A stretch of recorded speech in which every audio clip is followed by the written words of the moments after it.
दिल्ली की 7 लोकसभा सीटों के अलावा हरियाणा की सभी 10 लोकसभा सीटों के लिए भी 25 मई को मतदान है। जिस तरीके से दिल्ली की 7 सीटें भारतीय जनता पार्टी ने जीती थी, उसी तरीके से हरियाणा की भी सभी 10 सीटें मोदी की झोली में आ पड़ी थी। 2014 की बात करें तो यहाँ से भारतीय जनता पार्टी को 7 सीटें मिली थी। 2 सीटें INLD ने जीती थी और 1 सीट कांग्रेस ने जीती थी रोहतक की। 2019 में कांग्रेस अपनी रोहतक की सीट भी नहीं बचा पाई थी। भूपेंद्र सिंह हुड्डा के बेटे दीपेंद्र हुड्डा भी करीब 7-7.5 हजार वोटों से हार गए थे। अब 2024 है। 5 साल बाद जरा ये देखने के लिए हम रोहतक निकले हैं कि इस समय रोहतक का मिजाज क्या है। क्या इस बार भी 2019 दोहराया जाएगा या 2014 की तरह दीपेंद्र हुड्डा इस बार ये सीट फिर से जीतने में कामयाब हो पाएंगे।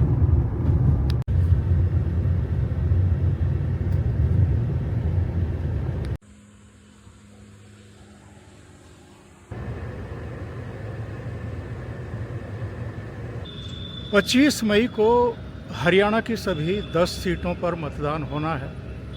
दिल्ली की भी सभी 7 सीटों पर मतदान होने वाला है। कुल मिलाकर के इस छठे चरण में पूरे देश में 57 सीटों पर चुनाव होगा। आज मैं आया हूँ रोहतक को हरियाणा की राजनीतिक राजधानी, पॉलिटिकल कैपिटल भी माना जाता है। और रोहतक में इसलिए आया हूँ कि 2014 में जब नरेंद्र मोदी की पूरे देश में आंधी चल रही थी, तब भी रोहतक की जो सीट थी वो कांग्रेस ने जीती थी और यहाँ 2 बार के मुख्यमंत्री भूपेंद्र सिंह हुड्डा के बेटे दीपेंद्र हुड्डा ने जीत ली थी और ये उनकी लगातार तीसरी जीत थी। 2004 में यहाँ से भूपेंद्र सिंह हुड्डा लड़े थे, जीते थे, लेकिन 2005 में जब वो चीफ मिनिस्टर बने तो उन्होंने इस्तीफ़ा दे दिया। उनके बेटे दीपेंद्र हुड्डा ने यहाँ से चुनाव लड़ा और वो जीत गए। इसके बाद 2009 में भी दीपेंद्र हुड्डा रोहतक सीट से जीते और 2014 में भी जीते, लेकिन 2019 में वो करीब 7,500 वोटों के मामूली अंतर से हार गए। और उस हार में जो अहीरवाल है, जो यादव बेल्ट है, कोसली विधानसभा क्षेत्र में जो भारतीय जनता पार्टी को करीब 75,000 की लीड मिली, उस लीड की वजह से दीपेंद्र हुड्डा 2019 में चुनाव हार गए थे। कांग्रेस नेतृत्व ने उनको राज्यसभा में भेजा हुआ है। इसके बावजूद उन्हीं को इस बार फिर रोहतक से टिकट दिया गया है, यानी 5वीं बार वो चुनाव लड़ रहे हैं। उनके खिलाफ भारतीय जनता पार्टी ने अपने सिटिंग MP अरविंद शर्मा को ही चुनाव मैदान में उतारा है। अरविंद शर्मा का ये 8वां चुनाव है।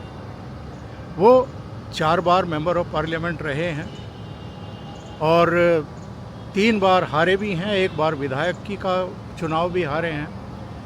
वो कांग्रेस में भी रहे हैं, वो निर्दलीय भी लड़े हैं सोनीपत से और जीते हैं, वो बहुजन समाज पार्टी में भी रहे हैं और वो अब भारतीय जनता पार्टी में भी हैं।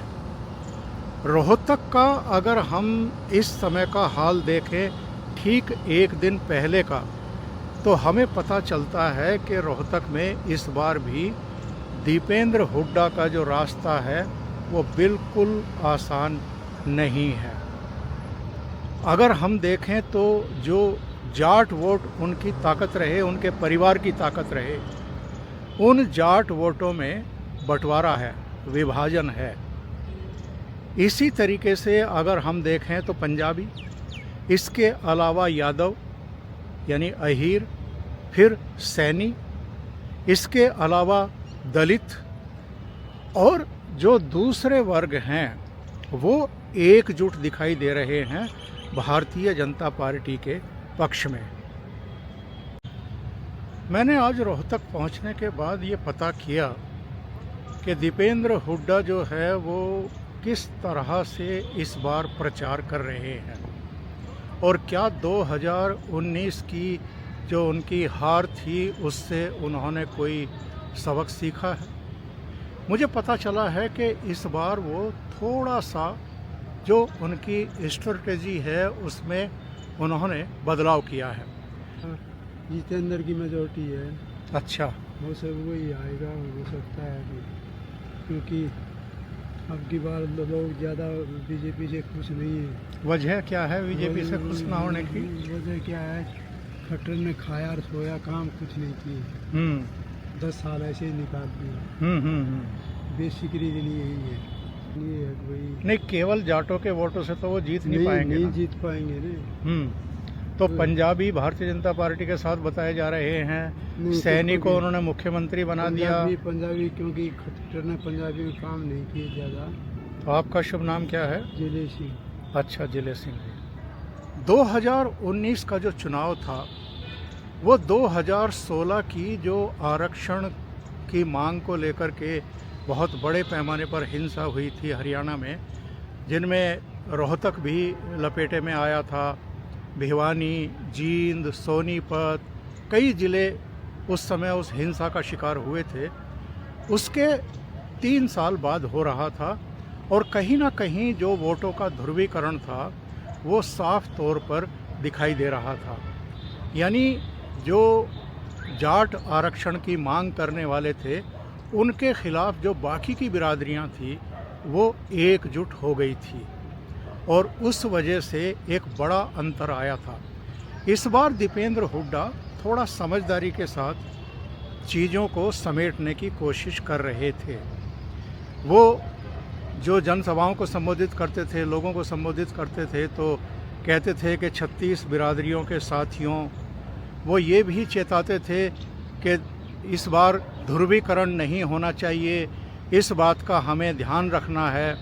यानी 2019 में जो ध्रुवीकरण हुआ था उनके खिलाफ और कांग्रेस के खिलाफ, उससे वो इस बार सतर्क दिखाई दे रहे हैं। इसके अलावा वो कह रहे हैं कि हमें आरक्षण विरोधी आंदोलन या जो 13 महीने आंदोलन चला था उसकी चर्चा नहीं करनी है। यानी वो काफ़ी सतर्क हैं ये कहते हुए।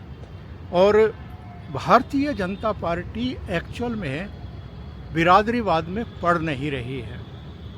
जो यहाँ ब्राह्मण वोट हैं, जो यहाँ यादव वोट हैं कोसली विधानसभा क्षेत्र में, और इसके अलावा चूँकि सैनी को चीफ मिनिस्टर बनाया गया है, नायब सिंह सैनी को, और मनोहर लाल खट्टर करनाल से चुनाव लड़ रहे हैं, इसलिए यादव, सैनी, ब्राह्मण, पंजाबी, क्योंकि 9.5 साल तक मनोहर लाल खट्टर यहाँ मुख्यमंत्री रहे हैं, अभी कुछ ही समय पहले उनकी जगह नायब सिंह सैनी को बनाया गया है। इसके अलावा दलित समाज, ये सारे भारतीय जनता पार्टी के पक्ष में गोलबंद हो रहे हैं। और जितना मैं घूमा हूँ, जितना मैंने लोगों से बात की है, बहुत सारे लोग कहते हैं कि दीपेंद्र हुड्डा इस बार अच्छा मुकाबला कर रहे हैं, लेकिन दबी जबान से ये भी कह रहे हैं कि इस बार भी उनके लिए सीट को निकालना बिल्कुल आसान नहीं है। यानी इस बार भी दीपेंद्र हुड्डा के लिए मुश्किलें पेश आ रही हैं। कांग्रेस को लगता है कि जाटों के अलावा पंजाबियों के वोट भी उसको मिल सकते हैं, दलित वोट भी उसको मिल सकते हैं और दूसरी बिरादरियों के भी मिल सकते हैं। लेकिन जो कोसली से खबर आ रही है, इस बार, पिछली बार तो कोसली से करीब 75,000 की लीड मिली थी भारतीय जनता पार्टी को, और बाद में जब विधानसभा चुनाव हुए थे तो जो 9 विधानसभा क्षेत्र आते हैं इस लोकसभा क्षेत्र के तहत, उनमें से 7 सीटें कांग्रेस ने जीत ली थी, एक निर्दलीय जीता था, और कोसली वाली सीट जो है वो भारतीय जनता पार्टी ने जीत ली थी। इस बार बताते हैं कि कोसली की ये लीड जो 75,000 थी वो 90 से 1 लाख तक की लीड मिल सकती है भारतीय जनता पार्टी और अरविंद शर्मा को। और यही वजह है कि दीपेंद्र हुड्डा, कांग्रेस, उनके पिताजी भूपेंद्र हुड्डा, ये सब परेशान है। इसके अलावा भारतीय जनता पार्टी एक काम और कर रही है, वो जाट बाहुल्य गांव में जाकर के उन्होंने काफ़ी काम किया है, प्रचार किया है, सभाएं की हैं छोटी छोटी, और लोगों को ये समझाने की कोशिश की है कि देखो चौधरी चरण सिंह को भारतीय जनता पार्टी ने, प्रधानमंत्री नरेंद्र मोदी ने ही भारत रत्न दिया है। वो ये भी कह रहे हैं कि नरेंद्र मोदी ने एक जाट यानी जगदीप धनखड़ को उपराष्ट्रपति बनाया है। और भी तमाम तरह की इस तरह की बातें की जा रही हैं। ये भी कि संगठन में भी जो प्रतिनिधित्व दिया गया है, सरकारों में भी जो प्रतिनिधित्व दिया गया है जाटों को, वो पहले के मुकाबले जो सरकारें रही हैं काफ़ी बेहतर प्रतिनिधित्व है। ये सब कहकर के भारतीय जनता पार्टी की नज़र जहां दूसरी बिरादरियों पर है, वहीं जाट वोटरों में भी एक विभाजन करने और अपनी तरफ लोगों को लाने की एक कोशिश चल रही है। यहाँ राम मंदिर भी एक मुद्दा है। इसके अलावा जो गरीब वर्ग के लोग हैं, चाहे किसी भी जाति के हैं, उनको जो लाभ मिल रहा है राशन का, स्वास्थ्य सेवाओं का, दूसरे, वो भी हमें देखने को मिला है कि उनमें एक अंडर करंट है। उनसे अगर बात करो तो वो मोदी की बात करते हैं। और यही वजह है कि रोहतक में इस बार भी पलड़ा भारतीय जनता पार्टी का भारी लग रहा है। अगर दीपेंद्र हुड्डा के पक्ष में कोई अंडर करंट चल रहा हो जो नज़र नहीं आ रहा है तो अलग बात है। ये जो रोहतक संसदीय क्षेत्र है, इस पर 2 उपचुनाव मिलाकर के अब तक 18 चुनाव हो चुके हैं और 18 में से 9 बार भूपेंद्र सिंह हुड्डा का परिवार जीता है। 2 बार शुरू में 1952 में और 57 में इनके पिताजी जीते। इसके बाद भूपेंद्र सिंह हुड्डा भी यहाँ से 4 बार चुनाव जीते हैं। वो 1991 में पहली बार मेंबर ऑफ पार्लियामेंट चुने गए, फिर 96 में, फिर 98 में, उसके बाद 2004 में चुने गए। और 2004 के बाद जब 2005 में कांग्रेस को हरियाणा में विधानसभा चुनाव में 67 सीटें मिल गई तो भूपेंद्र हुड्डा को चीफ मिनिस्टर बनाया गया। पहली बार उन्होंने लोकसभा सीट खाली कर दी और उनके बेटे चुनाव लड़े और वो मेंबर ऑफ पार्लियामेंट बने। दीपेंद्र हुड्डा भी 2005 में उपचुनाव जीते, इसके बाद 2009 में जीते, 2014 में जीते, 2019 में वो चुनाव हार गए थे। इस बार 5वीं बार लड़ रहे हैं। देखना ये है कि वो यानी उनका परिवार 10वीं बार इस लोकसभा क्षेत्र पर अपनी पकड़ बनाएगा, यानी जीतेगा या नहीं बना पाएगा। अगर हम 2019 के लोकसभा चुनाव के नतीजों पर नज़र डालें तो हमें पता चलता है कि रोहतक और सोनीपत, केवल इन 2 क्षेत्रों में भारतीय जनता पार्टी का हार जीत का अंतर थोड़ा कम था। बाकी सीटों पर तो वो 3-3, 4-4 और 6-6 लाख के अंतर से चुनाव जीती थी। रोहतक में दीपेंद्र हुड्डा और अरविंद शर्मा के बीच में हार जीत का अंतर केवल 7,503 था। सोनीपत में जहां से भूपेंद्र सिंह हुड्डा लड़ रहे थे, उनके पिताजी, और हार गए थे रमेश कौशिक के सामने, उनकी हार जीत का अंतर 1,64,000 था। बाकी तो अम्बाला से, जहाँ से रतनलाल कटारिया जीते थे, उनकी जीत जो है वो 3,42,000 से हुई थी। भिवानी में भी धर्मवीर की जीत जो है वो 4,44,000 वोटों की हुई थी। फरीदाबाद में तो ये जीत कृष्णपाल गुर्जर की 6,38,000 की हुई थी। हिसार में भी जो चौधरी बीरेंद्र सिंह के लड़के पूर्व IAS विजेंद्र सिंह जीते थे, उनकी जीत भी 3,14,000 की थी। करनाल से राजीव जो जीते थे, भाटिया जो जीते थे, उनकी जीत भी 6,56,000 की थी। यानी फरीदाबाद से भी बड़ी जीत जो है वो करनाल में भारतीय जनता पार्टी को मिली थी। कुरुक्षेत्र में भी जो जीत थी वो 3,84,000 की थी। नायब सिंह सैनी की जो अब हरियाणा के मुख्यमंत्री बन गए हैं। और सिरसा से भी सुनीता की जो जीत थी वो 3 लाख से ऊपर की थी, 3,09,000 की थी।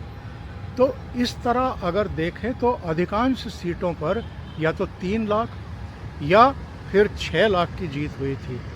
तो भारतीय जनता पार्टी का अभी भी पूरे हरियाणा में लोकसभा चुनाव की जहाँ तक बात करें वो अभी भी अपर हैंड है और वो बहुत मजबूत स्थिति में दिखाई दे रही है।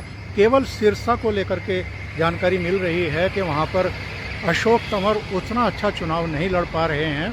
कांग्रेस की जो कैंडिडेट है कुमारी सैलजा वो अच्छा चुनाव लड़ रही हैं। बाकी 9 सीटों पर भारतीय जनता पार्टी ही एक दिन पहले, यानी कल मतदान होना है उसके एक दिन पहले भारतीय जनता पार्टी ही आगे दिखाई दे रही है। अभी के लिए इतना ही। बहुत बहुत धन्यवाद। अगर आपको ये चैनल और इसके कंटेंट पसंद आ रहे हैं तो लाइक करें, कमेंट करें, वीडियो को शेयर भी करें।